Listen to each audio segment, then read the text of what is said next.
तो आज हम स्टार्ट करेंगे एनायंस से, यानी एसिड रेडिकल से स्टार्ट करेंगे। तो आज का टॉपिक यहाँ से स्टार्ट होता है बेटा आपका एसिड रेडिकल्स, यानी कि किसी भी सॉल्ट में जो एसिड रेडिकल है वो कैसे फाइंड आउट करेंगे। जैसे मान लीजिए आपके टीचर ने आपको एक सॉल्ट दिया, ठीक है, तो आपको ये फाइंड आउट करना, मान लीजिए यहाँ पे कोई सॉल्ट दे रखा है आपके टीचर ने, आपको ये फाइंड आउट करना है कि इसमें कितने जो एनाइन है वो कौन सा है और कैटाइन कौन सा है।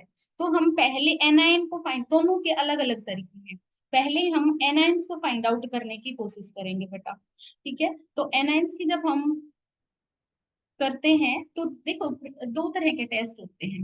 एक होता है प्रिलिमिनरी टेस्ट बोलते हैं जिसको हम, ठीक है, प्रिलिमिनरी टेस्ट, ठीक है, और दूसरा होता है हमारा कंफर्मेटरी टेस्ट, कंफर्मेटरी टेस्ट। दो टाइप के टेस्ट होते हैं बेटा, एक होता है प्रिलिमिनरी टेस्ट और एक होता है कंफर्मेटरी टेस्ट। प्रिलिमिनरी टेस्ट का मतलब क्या होता है? प्रिलिमिनरी टेस्ट का मतलब ये होता है कि आप जितना जल्दी हो सके, मतलब बहुत सारे एनायंस हैं, तो एक कोई कॉमन ऐसा कोई एसिड से रिएक्ट करा ले हम, और ये फाइंड आउट करें कि कौन कौन सी पॉसिबिलिटी हो सकती है। जैसे मान लो एक मतलब एक, मान लीजिए पर्टिकुलर एसिड दे दिया हमें, जैसे मैं अभी सिखाऊंगी, उससे पहले मैं एक जनरल लाइफ से रिलेट करके बताती हूँ। जैसे प्रिलिमिनरी टेस्ट क्या होता है बेटा, कि जैसे मान लीजिए मैं एक एग्जांपल लूं कि एक छोटा बच्चा है, ठीक है, जब आप उसको देखते हो, मान लीजिए एक बच्चे को आपने देखा, तो आप क्या अंदाजा लगा सकते हो? जैसे मान लो वो कितनी हाइट है उसकी, वो दिखने में कैसा है, उसके अकॉर्डिंग आप ये लगा सकते हो अंदाजा कि ये है ना मान लीजिए फोर्थ या फिफ्थ में होगा, या थर्ड फोर्थ फिफ्थ इन क्लासेस में से हो सकता है, ठीक है। और मान लीजिए कोई बड़ी हाइट का बच्चा है, तो आप उसको देख के ये कह सकते हो कि हाँ ये बच्चा 11th 12th की, 11th 10th 11th 12th में से किसी एक क्लास में होगा। मतलब किसी पर्सन को आपने देख के ये बता दिया, ये प्रिलिमिनरी है, मतलब ये कंफर्मेटरी नहीं है। अब आपने ये जस्ट अंदाजा लगाया है कि भाई ये इन क्लासेस में से किसी में से भी हो सकता है। जैसे आपने बोला कि 10th 11th और 12th इसमें से कोई बनेगा, ठीक है। मतलब क्योंकि आपने कैसे पता किया इनमें से कोई हो सकता है, आपने पता किया क्योंकि उसको उसको देख के फाइंड आउट किया। फिर कंफर्मेटरी कैसे? फिर आप उसका आई कार्ड अगर चेक करते हो और आपको क्लास देखते हो पर्टिकुलर, तो आप बोलते हो कि अरे हाँ ये तो 11th क्लास का बच्चा है, तो वो हो गया कंफर्मेटरी। तो ऐसे ही कुछ यहाँ पे करते हैं। तो एनायंस तो बहुत सारे होते हैं बेटा, ठीक है। तो जितने भी एनायंस हैं उनको हमने ग्रुप्स में डिवाइड किया। अब हम उसको उनको क्या किया हमने, ग्रुप्स में डिवाइड किया। एक होता है ग्रुप 1, ठीक है, और एक होता है ग्रुप 2, ठीक है। दो ग्रुप्स में एनायंस को हमने दो ग्रुप्स में डिवाइड किया, ग्रुप 1 और ग्रुप 2। अब पहले समझना है, सुनना है, फिर रिएक्ट करना है कि कैसे। और जो ग्रुप 1 है उसके भी दो सब ग्रुप होते हैं बेटा, ठीक है। ग्रुप 1 जो होता है उसको दो सब ग्रुप बनते हैं, ठीक है।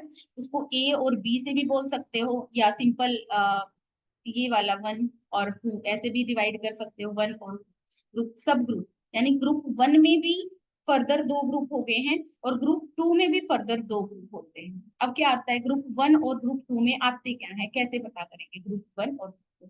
अब इनके कैसे पार्ट है, यानी कि ग्रुप 1 का सब ग्रुप 1 इसमें क्या क्या होता है, ग्रुप 2 में क्या होता है, देखो नेक्स्ट पेज लेते हैं एक बार।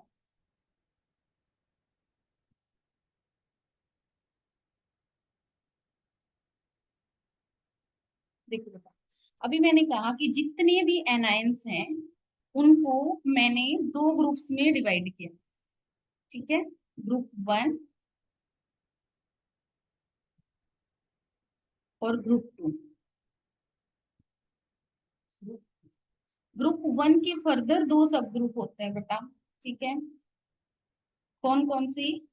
फर्स्ट और सेकंड लिख दिया सिंपल। ग्रुप 1 का सब ग्रुप फर्स्ट और सब ग्रुप ग्रुप 1 का सब ग्रुप 2। ऐसे ही इसके भी दो पार्ट। अब ये किस तरीके से डिवाइड होते हैं, पहले तो ये देखते हैं इनमें होते क्या क्या है। जो ग्रुप 1 में होते हैं बेटा, ग्रुप 1 के फर्स्ट में, ग्रुप 1 में वो होते हैं जो डाइल्यूट हमारे HCl या कंसंट्रेटेड HCl, मतलब जो एसिड के साथ रिएक्ट करते हैं। हम ऐसे बोल रहे हैं कि जो पर्टिकुलर एसिड के साथ रिएक्ट करते हैं, ठीक है। कैसे करेंगे पहले तो ये समझा देते हैं। और जो एसिड के साथ नहीं रिएक्ट करते वो ग्रुप 2 में आ जाएंगे, उसको बाद में देखते हैं। ग्रुप 2 के लिए अलग से एनालिसिस होता है। हमारे में जनरली मैक्सिमम जो दे रखे हैं वो ग्रुप 1 और ग्रुप 2 में से दे रखे हैं। मतलब ग्रुप 1 में से दोनों सब ग्रुप्स में से पार्ट हैं। देखो ग्रुप 1 में जो फर्स्ट सब ग्रुप है उसके अंदर क्या क्या आते हैं, हमारे पास आता है बेटा carbonate, sulphide, nitrate, nitrite sorry, nitrite, और हमारा आता है SO3 2 नेगेटिव। ठीक है, दोबारा से बताती हूँ। हमारा आता है carbonate, sulphide, nitrite, nitrite NO2 negative तो नाइट्राइट होता है बेटा, और NO3 नेगेटिव नाइट्रेट होता है। तो सब बच्चों को ये बात पता होनी चाहिए, दोनों चीजें अलग हैं। तो ये होता है हमारा नाइट्राइट। ठीक है, तो ये जो ग्रुप होता है ये ग्रुप 1 में है। ठीक है, और ग्रुप 2 में क्या क्या आते हैं हमारे पास, यहाँ पे आ जाते हैं हमारे Cl negative, Br negative, I negative, NO3 negative. तो ध्यान रखना है NO3 नेगेटिव, नाइट्राइट तो यहाँ पे था और नाइट्रेट यहाँ पे है ग्रुप 2 में। ठीक है, और हमारा आता है C2O4 2 नेगेटिव, ये होता है ऑक्सलेट। मैं तो बेटा देखो कभी भी ऐसे नहीं लिखती, मैं तो ऐसे लिखती हूँ जनरली, तो COO नेगेटिव और COO नेगेटिव। ठीक है, ये वाला। और हमारा बनता है एसिटेट, CH3COO नेगेटिव। ठीक है, अब इन पॉइंट्स पे आते हैं। अब ध्यान से समझो। एक तो है ना, मैं इसको दोबारा से लिखती हूँ।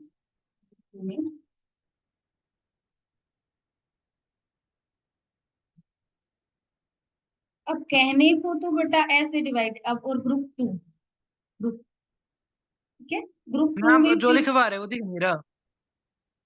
जतिन को नहीं दिखाई दे रहा, बाकी सभी को दिखाई दे रहा है बेटा। Yes ma'am. दिखाई दे रहा है। जतिन एक बार है ना एग्जिट करके बेटा दोबारा से एंटर करो, क्योंकि फिर वो आपके एंड से प्रॉब्लम होगी नेटवर्क की। अ, तो उसके लिए आप एक बार है ना एग्जिट करके और दोबारा से एंटर करो।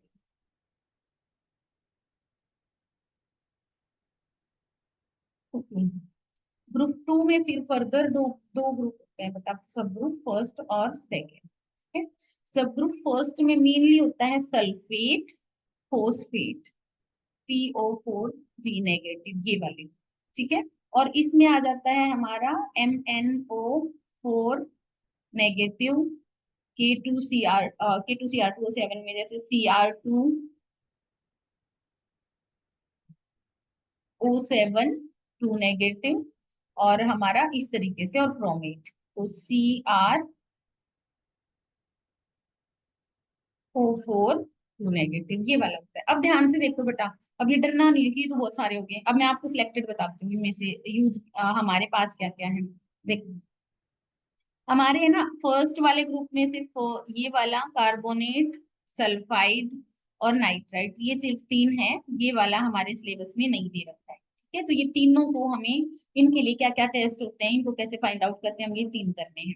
इस वाले में से हमें क्लोराइड, ब्रोमाइड, आयोडाइड और नाइट्रेट, सिर्फ ये करने हैं। ये दोनों हमारे सिलेबस में नहीं। मैम अभी भी नहीं दिख रहा। अभी भी नहीं दिख रहा है। जतिन एक काम करो बेटा, क्योंकि और सॉल्यूशन है नहीं मेरे पास अभी, तो अभी आप सुन लो।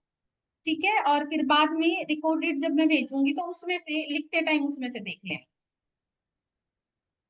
Okay ma'am. ठीक है बेटा, अभी हमारे पास देखो ग्रुप 1 का सेकंड जो पार्ट है उसमें आते हैं क्लोराइड, ब्रोमाइड, आयोडाइड, नाइट्रेट। ठीक है, ये दोनों हमारे सिलेबस में नहीं है। और अच्छी बात ये है कि ग्रुप 2 में सिर्फ हमें सल्फेट पढ़ना है, ना ये पढ़ना है और ना ही ये पढ़ना है। हमारा मतलब कि ये हमारे सिलेबस में नहीं है, तो ग्रुप 2 का तो ज्यादा झंझट है ही नहीं। हमें पढ़ना है मेन ग्रुप 1। और ग्रुप 1 और 2 में क्या, अब ग्रुप 1 के दोनों पार्ट हमें पढ़ने हैं अच्छे से। ठीक है, एक सेकेंड।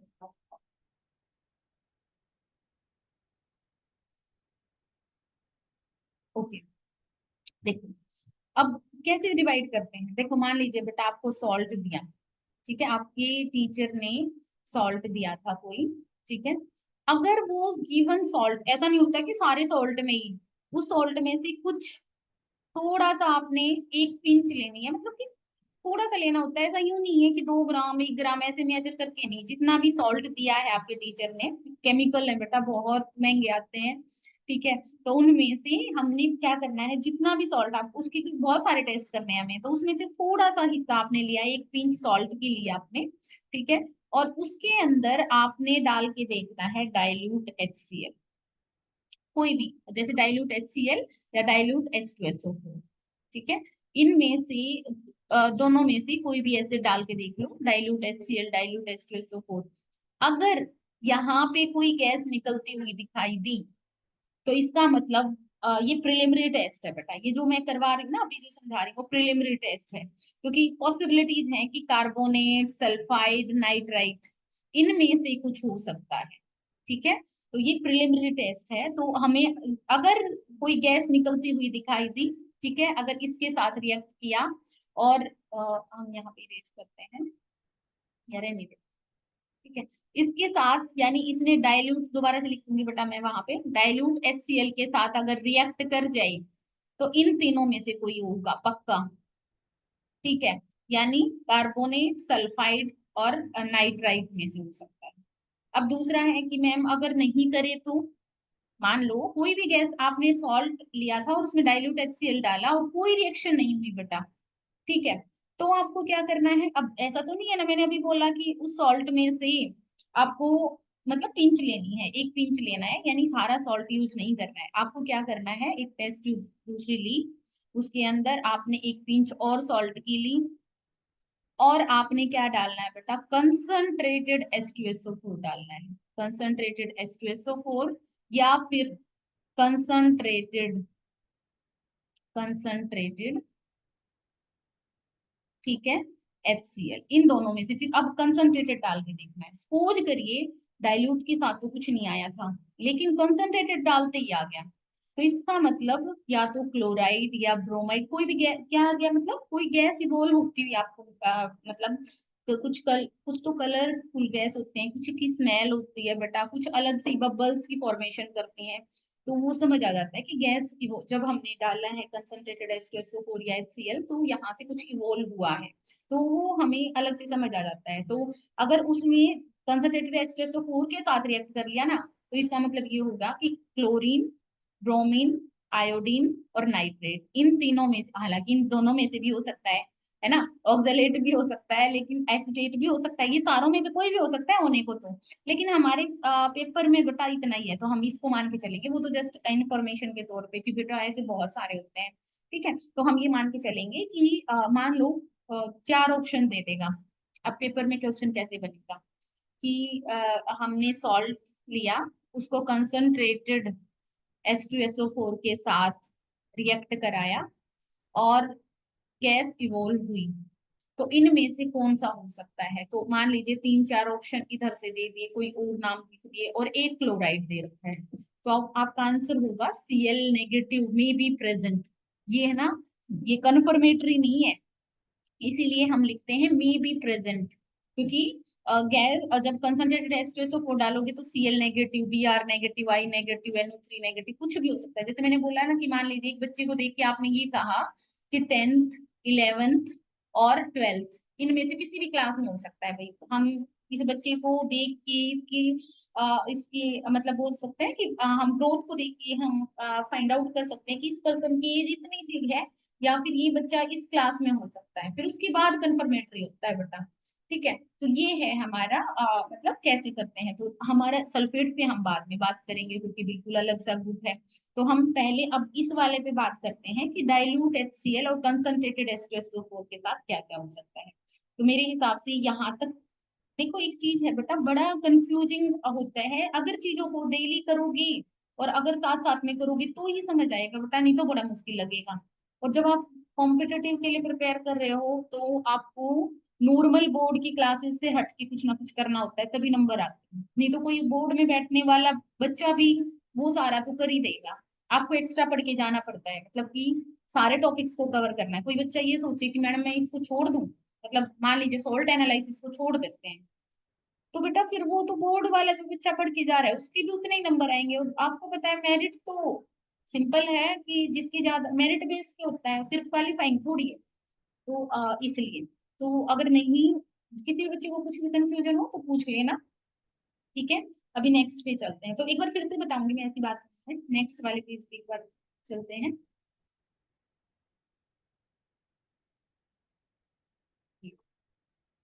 तो अभी हम आ चुके थे बेटा एनायंस में, और एनायंस में जो हमने पढ़ा वो पढ़ा ग्रुप वन। अब हम ग्रुप वन पे ज्यादा कंसंट्रेट करेंगे। ग्रुप टू का मैंने बता दिया है ग्रुप टू में क्या क्या होता है, ठीक है। तो ग्रुप वन के बारे में हम डिस्कस कर रहे थे, और ग्रुप वन में दो कैटेगरीज हमें समझ आ रही, ठीक है। एक कैटेगरी जो डाइल्यूट HCl या फिर डाइल्यूट H2SO4 के साथ रिएक्ट करेगी, ठीक है। और वो क्या क्या हो सकते हैं, अब इसको थोड़ा सा बोल्ड करेंगे हम,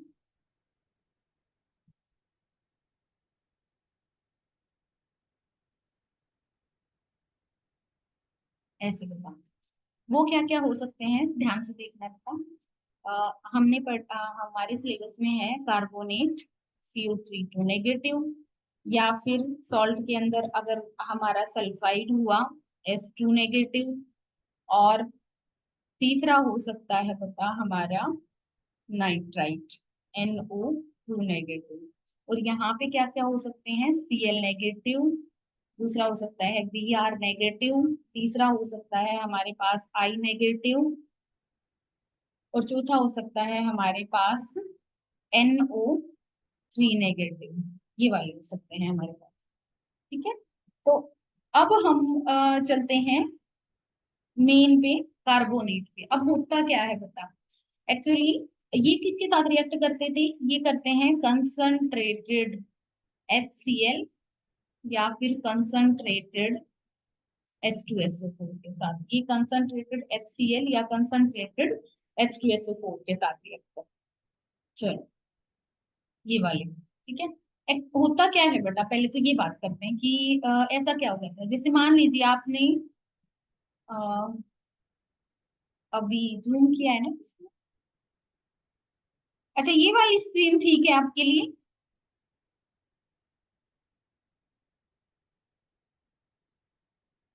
एक बार बताना बेटा, ठीक है ना, दिखाई दे रहा है ना?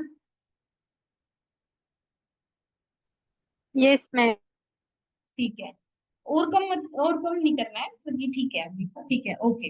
अब देखो बेटा होता क्या है, जब आपने ना डाइल्यूट HCl को यहाँ पे यूज किया तो हुआ क्या था उसके बारे में बात करते हैं। जब आपने सॉल्ट के अंदर ऑब्वियसली बात है कार्बोनेट था, हम तो ये मान के चल रहे हैं कार्बोन, अगर उसके अंदर कार्बोनेट होगा, ठीक है। अगर सॉल्ट के अंदर आपने डाइल्यूट HCl डाला है, ठीक है, डाइल्यूट HCl डाला है, अगर उस सॉल्ट के अंदर कार्बोनेट हुआ सपोज करिए, ठीक है, और जैसे ही आपने डाइल्यूट HCl डाला या H2SO4 डाला, तो पता है क्या होगा, CO3 नेगेटिव से CO2 गैस निकलती है बेटा। मैंने कहा ना कि जैसे ही आपने सॉल्ट के अंदर डाइल्यूट HCl डाला, तो अगर कोई गैस इवोल्व हो रही है तो उनमें से तीनों में से कोई है। क्यों? क्योंकि अगर कार्बोनेट हुआ तो डाइल्यूट HCl के साथ रिएक्ट करके वो CO2 गैस इवोल्व कर रहा होगा। अगर वो सल्फाइड हुआ, ठीक है, तो जैसे ही आपने सल्फाइड के अंदर डाइल्यूट HCl को डाला, तो वहां पे गैस निकलती है, that is H2S, hydrogen sulphide. ये भी एक गैस है, ये इवॉल्व होगी। और अगर नाइट्राइट हुआ, ठीक है, तो ये नाइट्राइट करेगा डाइल्यूट HCl के साथ रिएक्ट, और NO2 गैस को क्या करेगा, इवॉल्व करेगा, ठीक है। अब देखो प्रिलिमिनरी टेस्ट से हमें समझ आ गया, क्योंकि तीनों में गैस निकल रही है, तो इसीलिए डाइल्यूट HCl डालने के बाद इन तीनों में से अगर कार्बोनेट हुआ तो भी गैस निकली, सल्फाइड हुआ तो भी गैस निकली, नाइट्राइट हुआ तो भी गैस निकली। अब इन तीनों गैसेस की है ना अलग से पहचान होती है बेटा, कैसी? हालांकि कंफर्म तो हम बाद में करते हैं, लेकिन ये गैस को देख के भी यहाँ से भी थोड़ा बहुत समझ आ जाता है हमें, कैसे? एक तो है ना, आप सभी ने 10th क्लास में बहुत बार पढ़ा होगा ब्रिस्क एफरवेंसेस, ठीक है, एफरवेंसेस, ठीक है, ब्रिस्क एफरवेंस। ब्रिस्क एफरवेंस क्या होता है, जो बबल्स निकलते हैं, ठीक है। जैसे ही आप कोल्ड ड्रिंक की बोतल को खोलते हो, ठीक है, उसको एक बार थोड़ा सा शेक करके हिला के और तब खोलते हो तो सबको पता है एकदम से बबल्स निकलते हैं। ठीक है, कार्बन डाइऑक्साइड गैस वहां से बाहर निकलती है, और कार्बोनेटेड ड्रिंक्स है वो, है ना। तो ब्रिस्क एफरवेंसीज अगर निकलते हैं, क्योंकि ये गैस कैसी होती है बेटा, ये होती है कलरलेस, कलरलेस और ऑड्यूरलेस, मतलब CO2 की वजह से ऑड्यूरलेस, कोई स्मेल नहीं आएगी, कोई कलर नहीं होता इस गैस का। तो CO2 कैसी गैस है, सबको पता होना चाहिए, एक कलरलेस और ओड्यूरलेस ऐसी गैस है। ठीक है, ना तो कलर है ना कोई ओड्यूर है, लेकिन इसको पहचानते कैसे, ब्रिस्क एफरवेंसी जब निकलते हैं तो हम पता करते हैं CO2 गैस होगी। ठीक है, H2S गैस को कैसे पहचान सकते हैं, इसकी स्मेल होती है बेटा रोटन एग लाइक्स। ठीक है, यानी कि स्मेल ये बड़ा फेमस है ये H2S, मतलब सड़े हुए अंडे जैसी स्मेल होती है। ठीक है, H2S की। अब जिस बच्चे ने सड़ा हुआ अंडा नहीं नहीं का एक्सपीरियंस है ही नहीं, तो वो एक बार थोड़ा सा करके देख लो भाई एक बार दुकानदार से। पॉइंट ये है कि जैसे एग का जब सड़ जाता है तब जो स्मेल आती है उसको बोलते हैं रोटन एग लाइक स्ट्रक्चर, मतलब सॉरी स्मेल। ठीक है, NO2, NO2 जो है, जो ये गैस होती है, ये ब्राउन कलर की गैस होती है बेटा, ये होती है ब्राउन कलर की गैस। अब देखो एक एक कंफ्यूजन होता है कई बार बच्चों को, ये आगे भी समझा दूंगी मैं, हालांकि कि दो कलर ब्राउन कलर की, दो गैस ब्राउन कलर की होती है बेटा वैसे तो। ठीक है, यहाँ पे तो देखो बेटा डाइल्यूट HCl के साथ जो रिएक्ट कर जाएगी और ब्राउन कलर आ गया तो पक्का कंफर्म है NO2 है, यहाँ तो कंफ्यूजन है ही नहीं, क्योंकि तीनों में से, मतलब इनमें से तो सिर्फ NO2, एक होता है Br2 के। देखो ब्राउन कलर की दो गैसेस होती है बेटा, एक तो NO2 होती है, और एक जो हमारी ब्रोमीन जो गैस होती है ना, उसका भी कलर ब्राउन होता है। ठीक है, अब कंफ्यूजन हो सकता है कि मैम कैसे पहचानेंगे। देखो ये तो तब निकलेगी ये वाली गैस जब डाइल्यूट HCl या डाइल्यूट H2SO4 के साथ रिएक्ट करने पर अगर ब्राउन कलर आ रहे हैं तो वो NO2 गैस है। और अगर कंसंट्रेटेड H2SO4, ये आगे बेटा इसको जब H2SO4 से रिएक्ट कराते हैं ना तो Br2 गैस निकलती है। ठीक है, इस वजह से वहां पे भी ब्राउन कलर आएगा। ठीक है, यहाँ पे जब मैं ये वाले समझाऊंगी आपको, ये वाले। ठीक है, तो ये वालों में जब ये Br2 की बात, यहाँ पे ब्रोमीन गैस इवॉल्व होती है तो ये भी ब्राउन कलर की होती है, तो कंफ्यूज नहीं होना है। ये तो तब आएगी बेटा जब आप कंसंट्रेटेड H2SO4 या फिर कंसंट्रेटेड HCl डालते हो, उससे पहले अगर डाइल्यूट डाला और कोई ब्राउन कलर की गैस नहीं आ रही थी तो कंफर्म है कि वो बाद में जो आई है वो ब्रोमीन की वजह से। तो मेरे हिसाब से आपका ये कंफ्यूजन रहना नहीं चाहिए, तो सबको पता होना चाहिए कि दो गैसेस हमारी ब्राउन कलर की होती हैं, एक तो होती है NO2 और एक होता है Br। एक और एग्जांपल भी है बेटा, और तरीका भी है, जब Br2 गैस को वाटर में डाला जाता है ना, में से पास कराया जाता है, मतलब ब्रोमीन वाटर सॉल्यूशन, तो ये रेडिश ब्राउन कलर का बनता है। ठीक है, तो एक हमारा ये वाला भी हो सकता है कि भाई इस चीज को डिस्टिंग्विश करने के लिए कि ये जो सॉल्यूशन बनता है, चीज पढ़ा होगा बेटा आपने, 11th क्लास में हम कराते थे कि ब्रोमीन वाटर का जो सॉल्यूशन होता है ब्राउन कलर का होता है, और अनसेचुरेटेड कंपाउंड्स में जब डालते हैं ब्रोमीन वाटर को तो वो कलर डिसअपियर कर देता है। तो कुछ ऐसा भी पढ़ा था, ब्रोमीन वाटर आपने पढ़ा हुआ होगा, ब्रोमीन सॉल्यूशन। ठीक है, तो वो रेडिश ब्राउन कलर का होता है। तो एक ये वाला भी होता है ना, जबकि इसको जब वाटर में डालते हैं H2O को, ठीक है, तो ये कलरलेस सॉल्यूशन बनाता है। तो एक ये तरीका भी हो सकता है, हालांकि हमारे यहाँ वाले केस में तो अलग से ही कंफर्म हो रहा है कि कैसे पता करेंगे। तो मेरे हिसाब से आपको यहाँ पे तो कोई कंफ्यूजन नहीं होना चाहिए। तो लेकिन वो एग्जैक्टली बात करें ना बेटा, बिल्कुल सही बात तो यही है कि बढ़िया वाली केमिस्ट्री, या मतलब मेन केमिस्ट्री तो ये है, मतलब आपको कंपाउंड्स के बारे में, केमिकल्स के बारे में सबसे ज्यादा नॉलेज तो इनसे मिलेगी। और इसीलिए उन्होंने ना जो NTA या फिर JEE मेंस में से सिलेबस को रिड्यूस किया गया, उन चैप्टर्स को हटा दिया गया बेटा जो थोड़े से मतलब रटने वाले थे, या जस्ट मतलब आपको याद करने पड़ते थे।